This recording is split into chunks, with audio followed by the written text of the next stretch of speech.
ربی اشرح لی صدری ویسر لی امری واحلل عقدۃ من لسانی یفقہوا قولی۔ اما بعد، قال مولا امام حسین علیہ السلام: ان کان دین محمد لم یستقم الا بقتلی فیا سیوف خذینی۔ ایک درود پڑھ لیجیے محمد و آل محمد علیہ السلام۔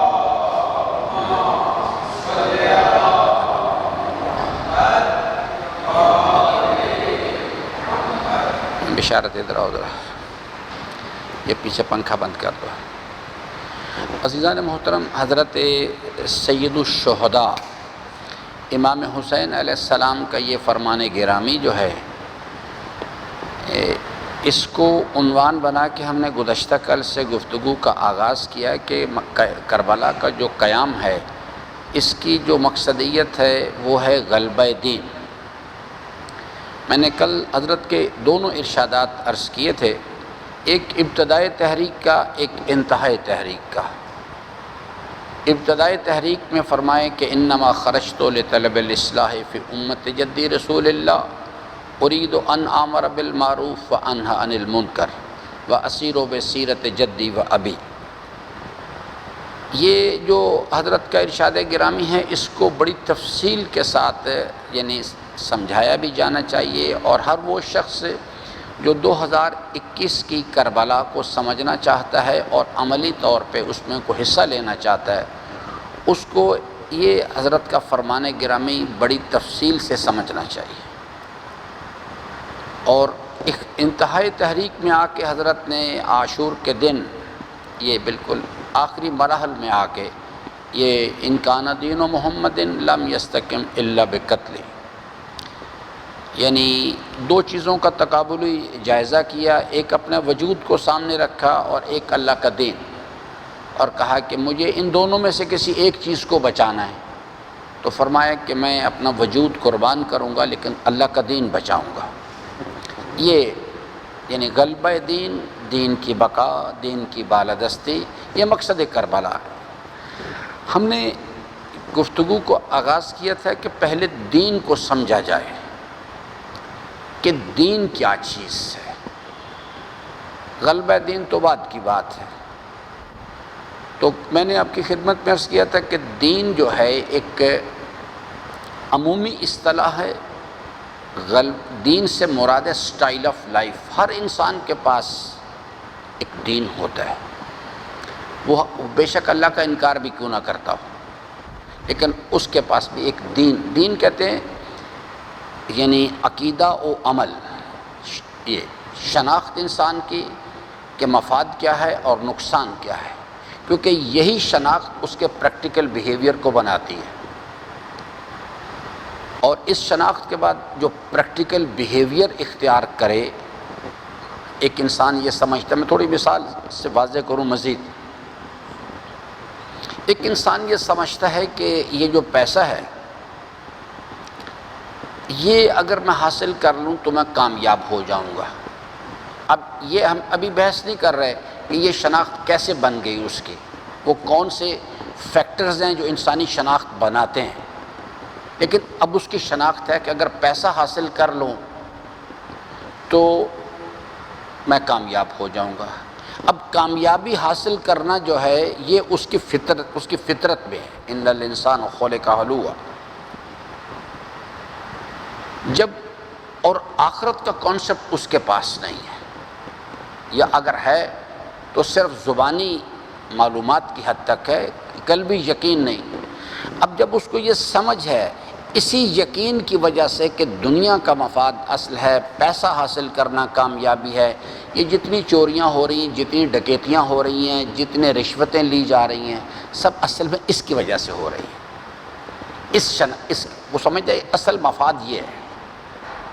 اگر اس کو یہ یقین آ جائے، یہ سمجھ آ جائے کہ ایک دن آئے گا مجھے یہاں سے چلے جانا ہے، یا یہ ہمیشہ رہنے کی جگہ نہیں ہے، میں نے آخرت کی منزل میں جانا ہے، اور وہاں پر مجھ سے پوچھا جائے گا کہ مال کہاں سے کمایا، تو میں کیا جواب دوں گا اس چیز کا؟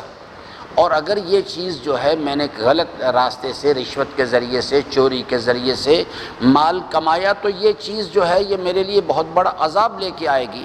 اگر اس عمل کے نتیجے میں اس عذاب کا یقین ہے تو میرے عزیزان آپ اس کی گردن پہ تلوار رکھ دیں کہ جی کہ نہیں میں نے یہ کام نہیں کرنا. اور یہاں ہم سب یہ کر رہے ہیں کام. یہ کیوں؟ اس لیے ہماری شناخت ہی یہی ہے. ہمیں آخرت کے نہ مفاد کا یقین ہے نہ آخرت کے نقصان کا یقین ہے.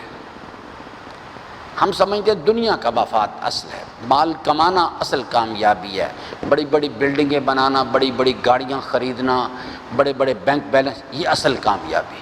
وہ چاہے ہم بے شک ابھی نماز پڑھی، سب نے کہا اشہدو ان لا الہ الا اللہ، زباناً تو سبھی کہہ رہے ہیں.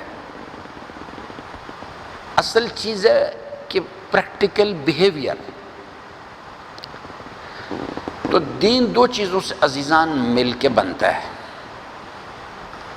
ایک انسان کی شناخت، یہ جو اصل میں یہ جو ہمارے ہیں نا اصول دین یا عقیدہ جسے ہم کہتے ہیں، کیا کیا چیز شامل ہے اس میں؟ کیوں جناب شاہ صاحب؟ پہلی چیز کیا اصول دین میں؟ پہلی چیز کیا ہے؟ توحید. کتنے لوگ ہیں پاکستان میں شیعہ اور سنی حضرات جن کو یہ سمجھ ہے کہ تصور توحید ہے کیا؟ کیونکہ توحید کا یہ شناخت ہے، یہ تو تیسرے مرحلے پہ آتی ہے. پہلے مجھے اسلام کا، قرآن کریم کا تصور ربوبیت پتہ ہوگا تو میں توحید سمجھوں گا نا. پہلے تصور ربوبیت ہے، پھر اس کے بعد دیکھیں نا پہلی سٹیٹمنٹ ہی اسی چیز پر ہے، رب العالمین. عالمین کی ربوبیت کیا چیز ہوتی ہے؟ اس کے بعد اس میں سے ایک نتیجہ نکلتا ہے اسلام کا تصور الوہیت. یہ جو آیت الکرسی میں لا الہ الا اللہ، سورہ حشر کی آیات ہیں، سورہ قل هو اللہ ہے، یہ اصل میں الحمدللہ رب العالمین کا ایک نتیجہ ہے.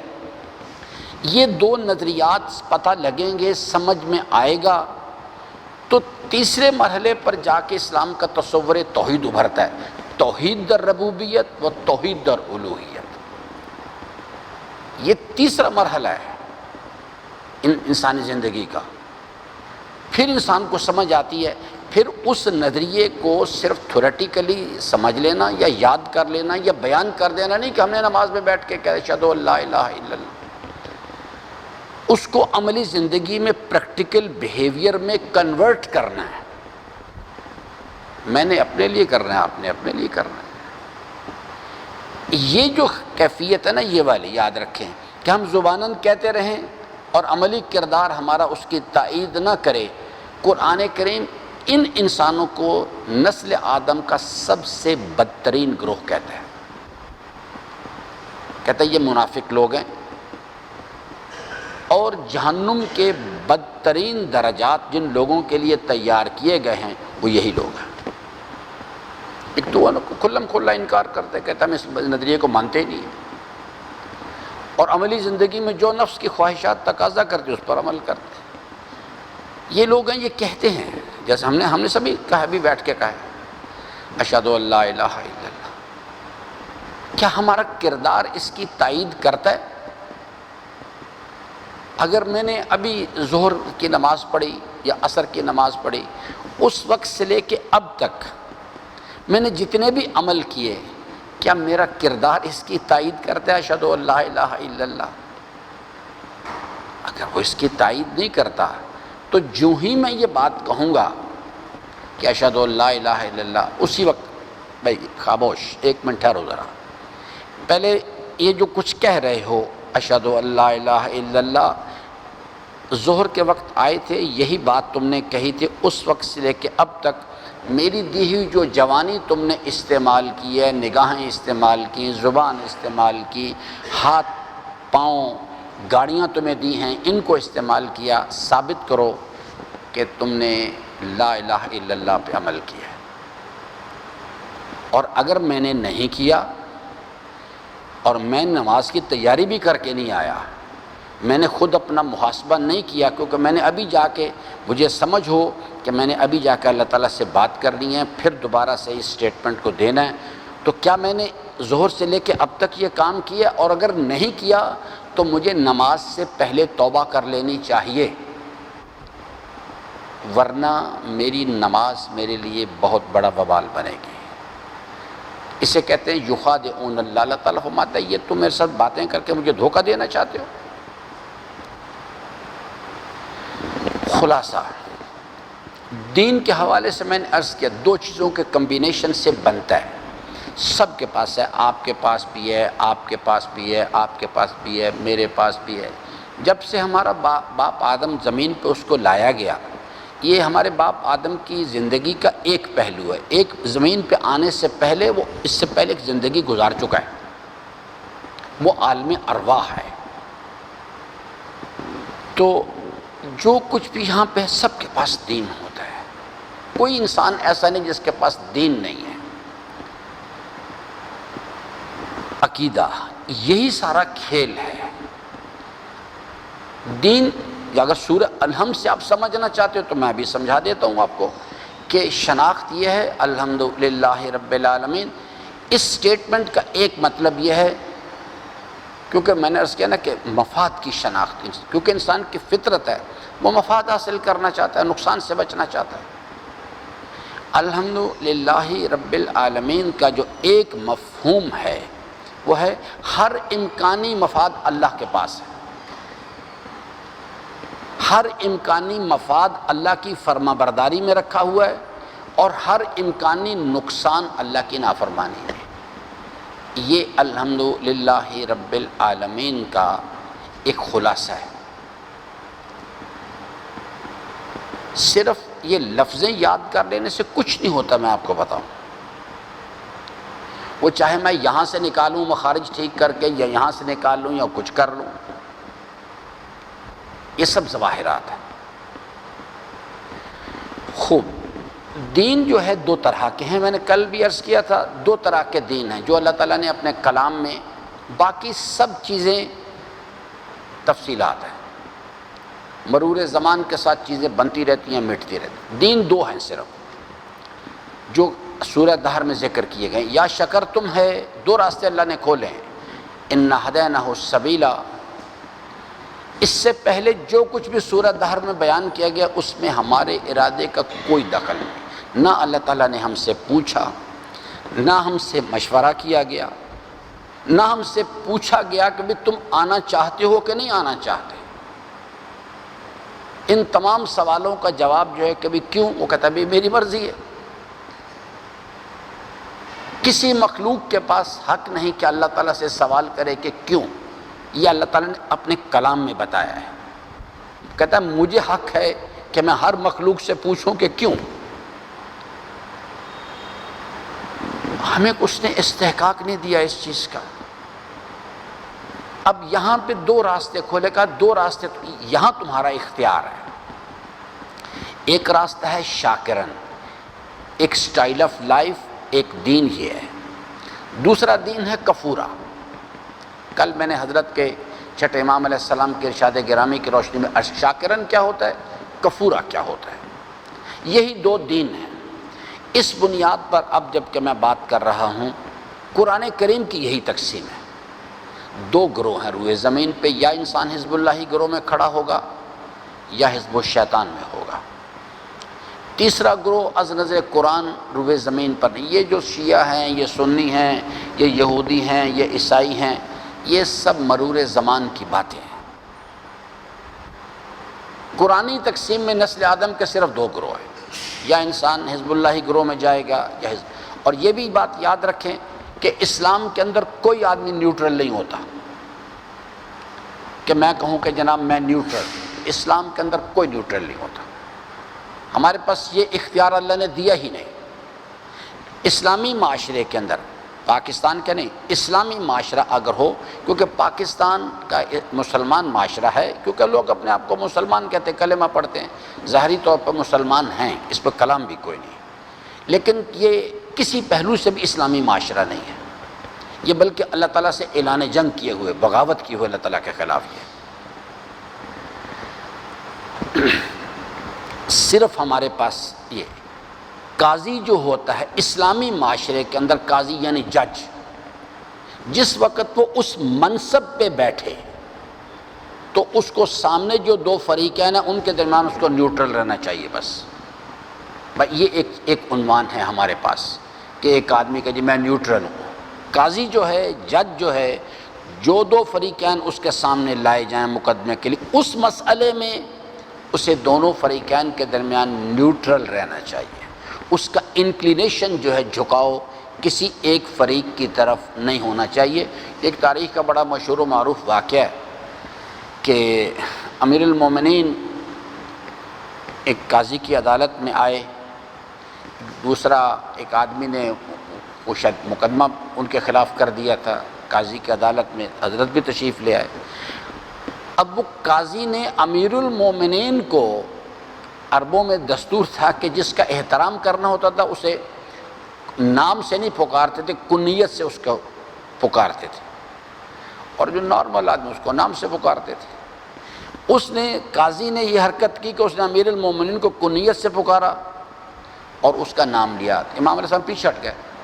امام نے کہا کہ تم فیصلہ نہیں کر سکتے ہو، تمہارا جو ہے نا، تم اس سے ذہنی طور پر تم نے اس آدمی کو میرے مساوی نہیں سمجھا. مجھے تم نے احتراماً پکارا ہے، اس آدمی کا نام لیا ہے، اس مقدمے کا فیصلہ تم نہ کرو. تمہارے ذہن کے اندر جھکاؤ ہے ایک شخص کی طرف، اس بات تو تم نہیں فیصلہ کر سکتے. قاضی جو ہے اس کو نیوٹرل ہونا چاہیے، باقی کوئی نیوٹرل نہیں ہوتا. یہ اس وقت بھی روئے زمین پہ دو گروہ ہیں، یا حزب اللہ گروہ ہے یا حزب الشیطان ہے. اب وہ آگے اگر کئی موقع ملا تفصیل میں جانے کا تو کریں گے بات. آج کی ہماری جو گفتگو ہے، ایک ہے دین. اللہ کی بارگاہ میں جو دین ہے، جس کا ذکر، جس کو بچانے کے لیے سید الشہداء آئے تھے کربلا، آج اس دین کی چند جملے بات کریں. اللہ تعالیٰ کا فرمان گرامی ہے اپنے کلام میں کہ ان الدین عند اللہ الاسلام. اللہ کی بارگاہ میں جو قابل قبول دین ہے انسانوں کے لیے، وہ اسلام ہے. امیر المومنین نے اسلام کی تشریح کی، اور وہ تشریح یہ ہے کہ الاسلام هو التسلیم. فرمائے اسلام جو ہے وہ نہ لمبی لمبی نمازیں پڑھنے کا نام ہے، نہ زیادہ روزے رکھنے کا نام ہے. فرمائے الاسلام هو التسلیم. اسلام نام ہے امر مولا کے سامنے انکنڈیشنل سرنڈر کرنے کا. بس جو ابلیس والی بحث میں بھی یعنی آئے کہ اللہ تبارک و تعالیٰ نے اس سے کہا کہ تم نے کیوں سجدہ نہیں کیا، تو اس نے کہا کہ میں آگ سے پیدا کیا گیا ہوں، یہ خاک سے، میں اس کو سجدہ نہیں کرتا. تو اللہ تعالیٰ نے اس کو کہا کہ فخرج، نکل جاؤ میری بارگاہ سے. اس نے استکبار کیا، ابا واستکبر وکان من الکافرین. اس نے ایک این آر او پیش کر دیا اللہ تعالیٰ کو. یہ اس قسم کی حرکتیں جو ہے یہ شروع سے ہوتی چلی آ رہی. اس نے ایک این آر او پیش کر دیا، اپنا پرپوزل. اس نے کہا پروردگارہ ایسا کرتے ہیں، یہ جو آدم کو آپ سجدہ کرنے کا تقاضا کر رہے ہیں، اس کی آپ مجھے چھوٹ دے دیں، یہ مجھے ریلیکس کر دیں. تو میں ایسی عبادت کر کے دکھاؤں، ایسی نمازیں پڑھ کے دکھاؤں جو اولین و آخرین میں سے کسی نے ایسی عبادت نہیں کی ہوگی. اسی مسئلے پر، اسی جملے پہ امیر المومنین نے ایک تبصرہ کیا. امام نے فرمایا کہ دیکھو، اس نے شاید 6000 سال یا 7000 سال اس نے نمازیں پڑھی ہیں، سجدے کیے ہیں. اور وہ بھی امیر الحضرت جب سمجھا رہے تو فرمایا سالہائے ارضی نہیں، یہ ہمارے والے سالہائے آسمانی. اور سالہائے آسمانی کو اب جو ڈیفینیشن کی جا رہی ہے اس وقت، کہ اس دنیا ارضی کے اندر 1,86,000 سال گزریں تو ایک آسمانی سال بنتا ہے. اس سے آپ اندازہ لگا لیں کہ کتنا ٹائم سپین بنتا ہے یہ. تو امام نے فرمایا کہ اتنی اس نے نمازیں پڑھی. تو اللہ تعالیٰ نے فرمایا کہ یعنی عبادت جو ہے وہ اپنی مرضی سے نمازیں پڑھنے کا نام نہیں ہے، عبادت میرے حکم کی فرما برداری کرنے کا نام ہے، جس کا سورہ بقرہ میں ذکر بھی کیا اللہ تعالیٰ نے، وَقَالُوا سَمِعْنَا وَأَطَعْنَا. عبادت صرف اس چیز کو کہتے ہیں. اسلام جو ہے وہ ایک ہے اسلام ظاہری، اس کے مختلف لوگوں نے مختلف تشریحات کی ہیں.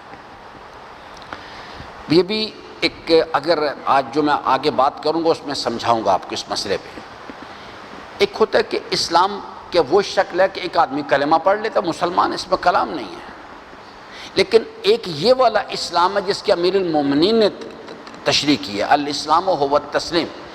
اس تسلیم کا تعلق قلب انسان کے وجود روحانی کے ساتھ ہے کہ انسان اللہ تعالیٰ کی حاکمیت کو تسلیم کرے اور اس یقین کی بدولت عملی زندگی میں ایاک نعبد کا طرز عمل اختیار کرے، جس کو حضرت نے فرمایا کہ المومن من کان اخذہ للہ وترکہ للہ حبہ للہ وبغضہ للہ۔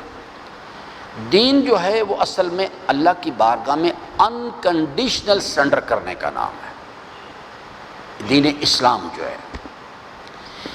اب آج کی جو چند میں جملے عرض کرنا چاہتا ہوں وہ اس حوالے سے ہیں کہ اللہ تعالیٰ، یہ 3 سٹیجز ہیں اس، ایک ہے دین جو میں نے ابھی اجمالی طور پہ عرض کیا ہے، دوسرا ہے ابلاغ دین، دین کی تبلیغ کرنی ہے، اور تیسرا ہے غلبہ دین۔ کربلا برپا اس لیے ہوئی تھی، جنگ صفین غلبہ دین کے لیے لڑی گئی تھی، جنگ بدر غلبہ دین کے لیے لڑی گئی تھی۔ تو غلبہ دین پر بعد میں آئیں گے اس چیز کے لیے کہ یہ کیا مرحلہ ہے۔ ابلاغ ایک ہے دین، ایک نظریہ ہے الحمدللہ رب العالمین، اور اس کے نتیجے میں ایک پریکٹیکل بیہیویئر ہے ایاک نعبد و ایاک نستعین، اور ایک آرزو ہے اہدنا الصراط المستقیم۔ یہ تینوں کو جمع کر دیں اللہ کا دین بن جاتا ہے۔ آپ اسے شکرتم بھی کہہ سکتے ہیں، آپ اسے ان الدین عند اللہ اسلام بھی کہہ سکتے ہیں، آپ اسے ٹرو سینس میں حسینیت بھی کہہ سکتے ہیں، ایک ہی چیز کے یہ مختلف نام ہیں۔ غلبہ دین جو ہے وہ پھر بعد میں انشاءاللہ اس پہ، یہ جو چیز ہے اللہ تعالیٰ نے دین جب ڈیزائن کیا تو اس دین کا جو ماسٹر مائنڈ ہے اللہ تعالیٰ کی ذات ہے، کسی نے اس میں اللہ تعالیٰ کی مدد نہیں کی۔ یہ دین جو ہے یہ اس کا ماسٹر مائنڈ، ماسٹر آرکیٹیکٹ اللہ تعالیٰ خود ہے، اس نے کسی سے مدد نہیں مانگی، کسی سے مشورہ نہیں کیا اس چیز کے لیے کہ آپ آئیں۔ انبیاء سے بھی کہا، خود ان سے کہلوایا کہ وما علینا الا البلاغ المبین، ہمارا کام اللہ تعالیٰ کا پیغام پہنچانا ہے۔ دوسرا مرحلہ ہے ابلاغ دین، دین کی ابلاغ کرنا، یہ پورا سلسلہ انبیاء کا جو ہے، اور اس کے بعد جو علماء ربانیون، تمام علماء نہیں، علماء ربانیون جو ہے، یہ سلسلہ جو ہے ان کی ذمہ داری یہی ہے، جو سورہ یاسین میں بھی یہ بحث ہے۔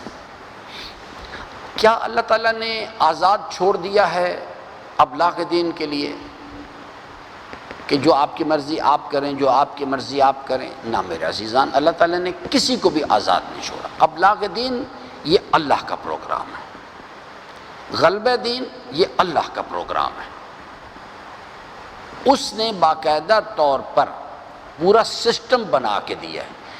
ابلاغ دین کے لیے امت محمدیہ کے پاس جو سسٹم دیا گیا ہے وہ 3 ستونوں پہ مشتمل ہے۔ فرمایا کہ 3 چیزیں حشر کے میدان میں سوال کریں گی، ایک علاقے کی مسجد، علاقے کا عالم اور قرآن۔ یہ 3 ستونوں پر مشتمل یہ سسٹم ہے۔ یہ سسٹم جو ہے اسی کی ذمہ داری ہے ابلاغ دین، اس کو اگر ٹرو سینس میں اگر آباد کر لیا جائے تو دین کی ابلاغ شروع ہو جائے گی۔ فرد کی ذمہ داریاں علیحدہ ہیں، یہ معاشروں کے اندر ابلاغ کرنا، یہ سسٹم دیا اللہ تعالیٰ نے، مسجد، عالم دین اور قرآن۔ مسجد جو ہے وہ ایک درس گاہ ہے، مسجد ایک عبادت گاہ ہے، مسجد ایک تربیت گاہ ہے، مسجد ایک سماجی مرکز ہے، اور مسجد ایک اسلامی معاشرے کا سیاسی مرکز ہے۔ یہ 5 جہات سے، اور جو وہاں کا عالم دین ہے اگر وہ شرائط کا حامل ہو تو وہی شخص معلم ہے، وہی مربی ہے، اور اسی نے ہی اس معاشرے کو آگے لے کے چل رہا ہے۔ یہ اگر یہ سسٹم کام کرے گا اپنی صحیح شکل میں تو پھر یہ دین کی ابلاغ ہونی شروع ہو جائے گی۔ اگر یہ سسٹم کام نہیں کرے گا تو ادر وے راؤنڈ کام کرے گا۔ یہی سسٹم جو ہے دین کو تباہ کرے گا۔ یہی چیز جو ہے اگر اس کو صحیح یوٹیلائز نہ کیا جائے یہی تباہ کرتا ہے۔ تباہی کا بڑا فیکٹر جو ہے اسی کی وجہ سے پھر ہوتا ہے۔ یہ تین اس کے پلرز ہیں۔ کل انشاءاللہ اس پر بات کریں گے کہ اس کو کام کیسے کرنا چاہیے تاکہ ابلاغ دین ہو۔ سید الشہداء کی تحریک کا بڑا گہرا تعلق اس کے ساتھ ہے۔ ہوا پرابلم یہ ہوا کہ جس وقت یہ ولایت سیاسی جو ہے وہ حقیقی وارثان کے ہاتھ سے نکل گئی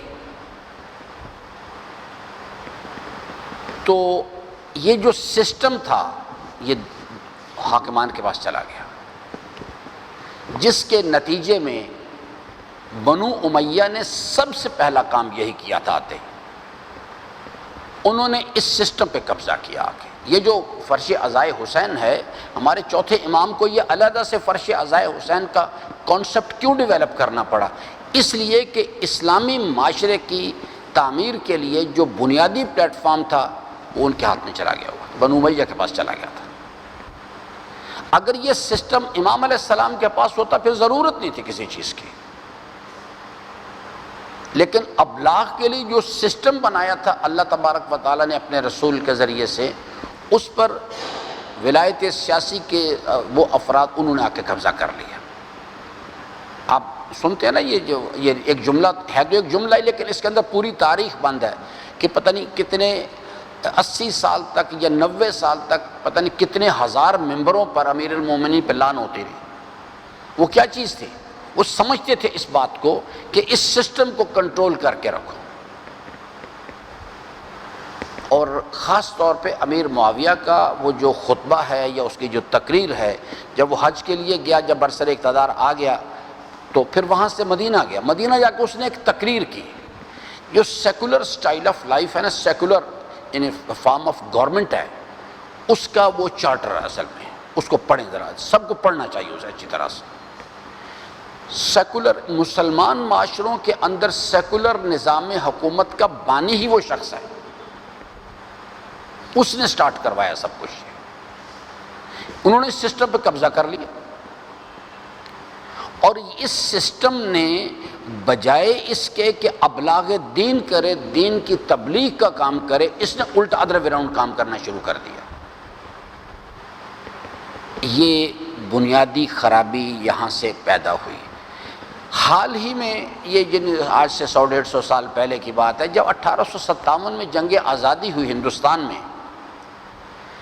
تو اس وقت انگریز یہاں پہ حاکم تھے، مسلمانوں نے ریولٹ کیا اس کے خلاف۔ تو جب انہوں نے مسلمانوں نے ریولٹ کیا اس کے خلاف، اور ہم اسے جنگ آزادی کہتے ہیں، اور جو انگریزوں نے جو تاریخ لکھوائی یا وہ اپنی تاریخ جو لکھی اس میں کہتے ہیں انہوں نے مسلمانوں نے بغاوت کی۔ اسباب، وہ باقاعدہ شاید یہ سر سید احمد خان کی کتاب ہے اسباب بغاوت ہند، وہ کہتے تھے کہ یہ انہوں نے بغاوت کی ہے۔ بہرحال جو کچھ بھی ہوا، جو بھی نتیجہ نکلا، 1857 کی جنگ آزادی کے بعد انگریزوں نے، پہلے ایسٹ انڈیا کمپنی کی حکومت تھی، پھر بعد میں تاج برطانیہ نے اس کو ٹیک اوور کر لیا۔ اس زمانے میں ملکہ وکٹوریہ انگلستان کی ملکہ تھی، انہوں نے ایک باقاعدہ یعنی اس پہ ایک کمیٹی بٹھائی اور کہا کہ اس کو انویسٹیگیٹ کرو، ہوا کیا یہ اتنا بڑا ریولٹ کیوں ہوا ہے۔ انہوں نے جو کچھ بھی سفارشات دیں اس میں انہوں نے کہا کہ مسلمانوں کے پاس ایک کانسیپٹ ہے جہاد کا، جب تک یہ کانسیپٹ برقرار ہے آپ مسلمانوں کو روک نہیں سکتے،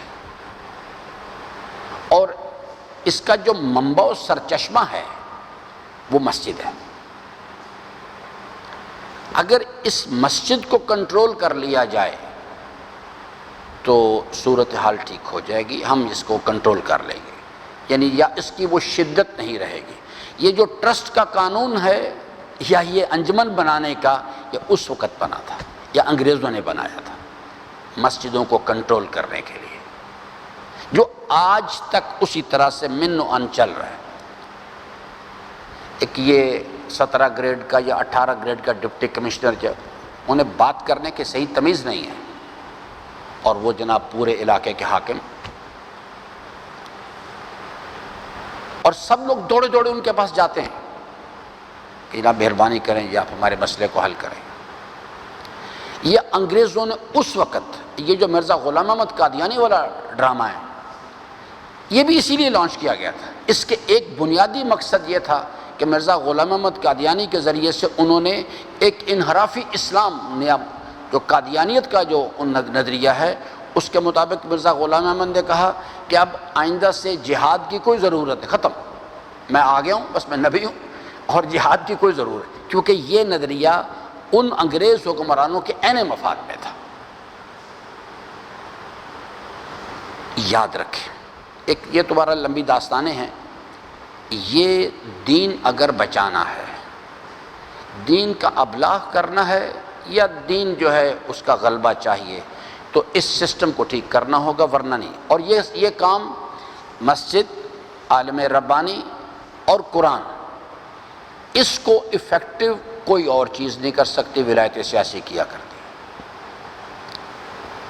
اگر ولایت سیاسی اپنے مقام پر نہیں ہوگی تو جس طرح سے وہ بنی امیہ آئے، انہوں نے آ کے سب سے پہلے اس پہ حملہ کیا آ کے، اور اس کو کنٹرول کیا، اور یہاں سے بجائے اس کے کہ اللہ کی حاکمیت کی آواز بلند کی جائے، انہوں نے ایک انحرافی اسلام وہاں سے جاری کر دیا۔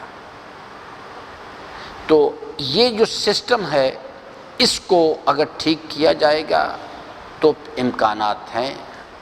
ابھی تو فی الحال اگر 2021 میں دیکھیں تو میں اپنی معلومات کی بات کر رہا ہوں، مجھے تو نہیں کہیں دکھائی دیتا، یعنی اگر آپ یعنی میں اپنی، ہو سکتا ہے کہ یعنی ایسی چیزیں ہوں کہیں، لیکن کم از کم میری معلومات کے مطابق تو یہ کہیں پر نہیں ہے۔ یہ سسٹم ٹھیک ہوگا، اور اس کو یاد رکھیں، کوئی چیز نہیں ٹھیک کر سکتی۔ آغا عارف حسین شہید کو صرف اس جرم کی سزا دی گئی تھی، وہ یہ کام کرنا چاہتے تھے۔ آغا ضیاء الدین شہید کو اسی جرم میں مار دیا گیا، اور اب اس وقت ایک آدمی ہے جو مجھے دکھائی دیتا ہے، وہ سید علی رضوی، وہ بلتستان والے جو ہیں، اس آدمی کے بارے میں بھی میں سمجھتا ہوں اسے مار دیں گے۔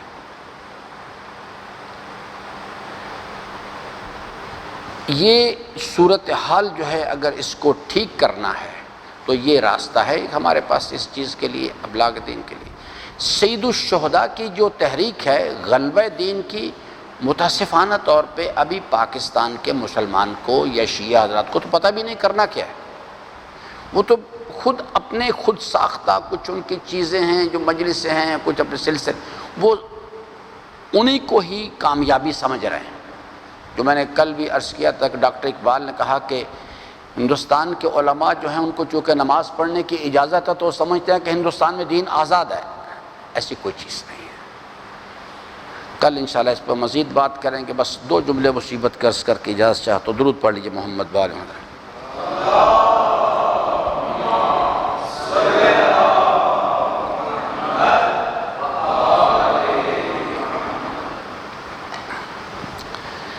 عزیزان محترم،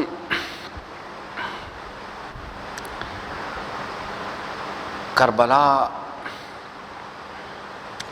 کی جو مصیبت ہے، اس میں ایک بی بی سکینہ کے بارے میں مورخین بیان کرتے ہیں کہ سید الشہداء کا ایک قول نقل کرتے ہیں کہ حضرت فرمایا کرتے تھے، مجھے وہ گھر پسند نہیں آتا جس میں میری بیٹی سکینہ موجود نہ ہو۔ امام حسین علیہ السلام ایک الہی انسان تھے، لیکن اس کے ساتھ یہ بالکل اچھی طرح ہمیں وہ ایک باپ تھے۔ کبھی اپنے دل پہ ہاتھ رکھ کے سوچیں، خاص طور پہ جن کی اولاد ہے، کہ اولاد کیا چیز ہے۔ کبھی حضرت کا یہ جملہ کہ جب علی اکبر کے سلام آخر کی آواز سنی کہ یا ابتاہ علیک منی سلام، میری جانب سے بابا آخری سلام قبول کرو، تو روایات میں ہے کہ حضرت کی جو ہی یہ کلمات سنے، بے ساختہ حضرت کی زبان مبارک سے یہ کلمات نکلے کہ بیٹا علی اکبر، تیرے چلے جانے سے تیرے باپ کی آنکھوں کا نور چلا گیا۔ یہ کہا اور پھر میدان کی طرف چل پڑے۔ بار بار آواز دیتے تھے یا علی یا علی۔ قبلہ نکن صاحب فرمایا کرتے تھے، میں نہ سمجھ سکا کہ میرا مولا اپنے بیٹے علی اکبر کو آواز دیتے تھے کہ بیٹا علی اکبر، تیرے چلے جانے سے تیرے باپ کی آنکھوں کا نور چلا گیا۔ اپنے باپ کو آواز دے یا اپنے بابا کو پکارتے تھے۔ ان للہ و انا الیہ راجعون بذنب قضائہ و تسلیما لامرہ۔ پروردگارہ، ہماری اس حقیر کاوش کو اپنی بارگاہ اقدس میں قبول فرما۔ اسے قبول فرماتے ہوئے میرے مالک، قلب نازنین مولا صاحب الزمان علیہ السلام کو ہماری جانب سے خوشنود فرما، ہمارے آقا و مولا کے ظہور میں تاجیل فرما، ہم سب کو حضرت کے آوان و انصار میں سے قرار دے۔ پروردگارہ، ہم سب کو اپنے مولا کے قدموں میں شہادت نصیب فرما۔ ربنا تقبل منا انک انت السمیع العلیم، وصلی علی جمیع الانبیاء